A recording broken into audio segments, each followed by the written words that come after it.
In the near future, a crash-landed robot named Roz, voiced by Lupita Nyong'o, discovers and decides to raise an orphan gosling that she names Brightbill. And with the help of a sly fox named Fink, voiced by Pedro Pascal, she faces the dangers of parenthood, wildlife, and randomly in the last 20 minutes, the human corporation that built her once they arrive. The Wild Robot is the kind of family film where going in, you know exactly what story beats it's going to hit and when. You know that Roz will be the pre-programmed robot who doesn't understand sarcasm, let alone any emotion, but of course, the more time she spends with Fink and Brightbill, the more self-aware her programming evolves.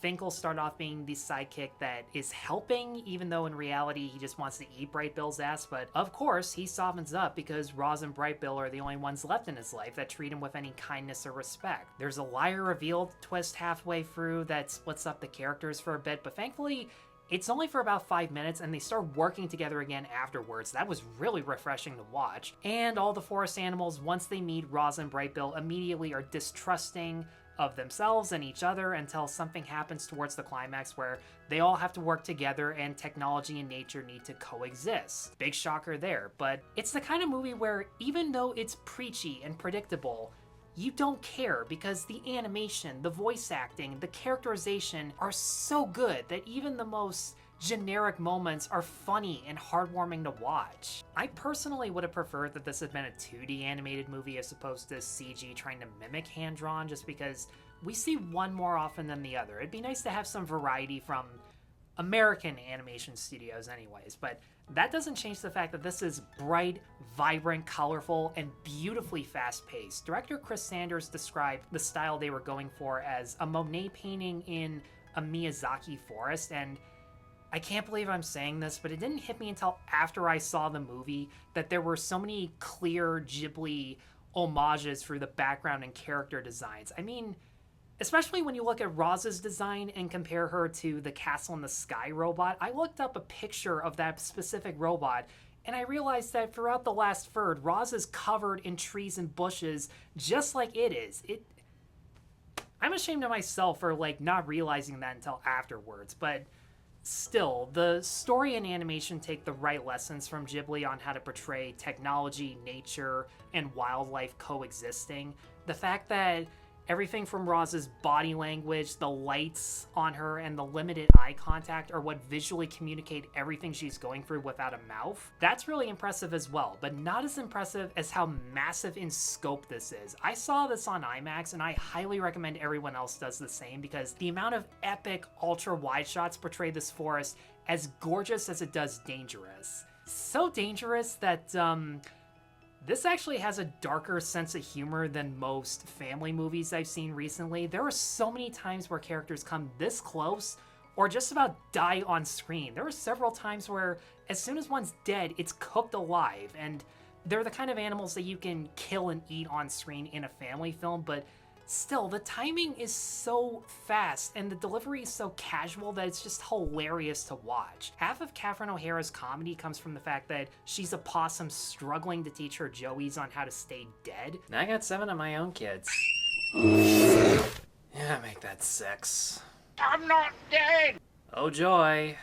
But the dark humor isn't done just for shock value. It does tie into Roz's anxiety on raising Brightbill and being wherever she can't, because without getting into specifics, she actually does kill something towards the beginning of the movie, and it does haunt her to the point where it judges every decision that she makes in raising Brightbill. But as a character, Roz wouldn't have meant so much if it weren't for Lupita Nyong'o's great performance as always. For half the movie, she speaks in pre-programmed sentences, but Nyong'o performs it in a way where it still feels like something she would genuinely say, and she makes her transition from pre-programmed to self-aware feel natural to the point where, as she learns to speak more casually amongst the animals, Brightbill actually picks up and inherits quite a bit of her mannerisms where he's scanning his surroundings like a robot and making beep boop beep noises along the way. And I gotta say, for all the derivative moments, there are so many minor touches and major creative world building that explain how Roz can communicate with these wild animals, because that was a genuine surprise that wasn't in the trailers. These are not talking animals, but the movie takes enough time to show how Roz can study her surroundings so that she can discover which animal noises mean certain words, how she can run and crawl and jump like certain animals in order to survive in this new locale. And the animals once they realize her good intentions, actually start returning the favor. There's one point where a beaver that I thought was a throwaway character for comedy notices that Roz is missing a foot, and he gnaws off some wood and builds a missing foot for her. And that's not even talking about the ingenious ways they come up with Roz trying to teach Bright Bill how to swim and fly when she can barely do either of those things. Pedro Pascal was a pleasant surprise in this because honestly, if I didn't know it was him going into this movie, I don't think I would have recognized him. He not only disguises his voice so well, but he plays the part in a much more openly sleazy and deceiving kind of way, which for a Fox works out naturally. But even though, again, he's the typical sidekick that starts off evil but softens up over time, it's how quick he learns his lesson that really makes you latch onto him. I'd say about a third of the way into the movie, we already know for a fact that he's a good guy. We already see what he's learned and matured over time, and I gotta say, there was this monologue that adds to that towards the finale where he lets loose for the very first time what his relationship between Roz and Bright Bill has meant to him, one that he hasn't had in years. That was easily the best dramatic moment in the entire movie. Now, there are a handful of actors like Catherine O'Hara, Matt Jones, Ving Rhames, and a completely unrecognizable Mark Hamill. Seriously, when I saw his name in the end credits, I actually out loud said in the theater, wait, what? Are not given a ton of scenes, and I'll explain why in a second, but these actors are so committed to the roles that their charisma is what makes these characters so charming and memorable. I mean, Ving Rhames is only in one scene that I could really remember, but he's the reason I remember it. That's the highest compliment you can give to an actor making a cameo that interesting of a character.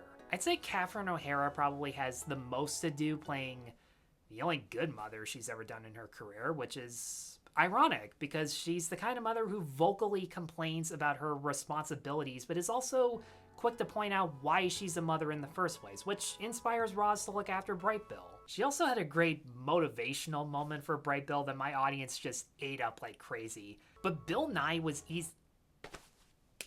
easily the biggest shock in this entire cast because he plays a good guy for once. He's this mentor type figure who's leading a flock and wants to help Bright Bill on his journey, and not gonna lie, when he first shows up to explain why he's in the movie, I instantly thought to myself, who the fuck are you? Where have you been for the first half? But like most of Nighy's work, it's his voice alone that adds so much class and dignity towards this character. The only character whose voice didn't really fit the bill was unfortunately Bright Bill himself. He's played by Kit Connor, who's done good stuff in the past, but I just didn't think his voice fit the design of the character. He seemed a little too old for the part, and I may be a little biased on that one because when they show Bright Bill as a Gosling, he's so adorable and funny that when he bounces off of Roz and Fink, especially when they tell a bedtime story to him, it was so infectious that I wanted more scenes like that, but nope, Duck Lifespan, they aged that quickly. Now, as much as this movie is aware of how cliched it is, and thankfully doesn't waste that much time dwelling on them, that strangely does cause my biggest problem with the movie. The pacing for this goes by way too damn fast. There are so many scenes that don't really have endings or segues. They just stop and then move on to the next one at the turn of a dime. And as a result, there are so many crucial details about Roz and Bright Bill's relationship that aren't expanded upon enough.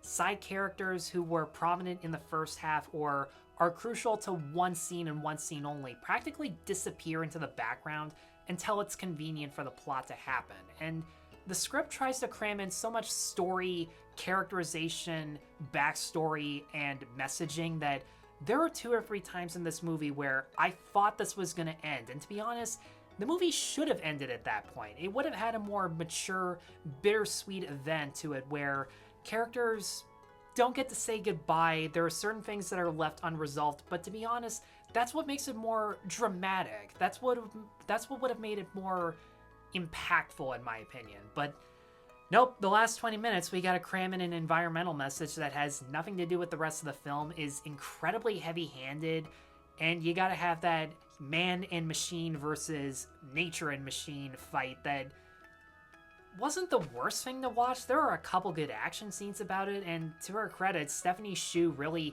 sinks her teeth into the villainous role, but it just wasn't necessary. You could have cut out the last 20 minutes, and aside from the fact that it ends, the ending we actually get is the most basic and generic, we're gonna have a sequel moment that felt cheap and unearned, and I don't know. I feel like this should have just been one movie, because there's such a good self-contained story that had a beginning, middle, and end, or at least it would have if any of those 2 or 3 false endings were the actual ones. And if I'm being honest, the fact that they carried on when they didn't need to really knocked down the movie a fair bit for me. But at the same time, I gave this quite a bit of thought as I was writing my notes for this. I kept thinking about the brand new DreamWorks logo that they put right before the movie, where the fishing kid on the moon actually visits characters from The Bad Guys, from Shrek, Kung Fu Panda, a couple other movies, I want to say Madagascar,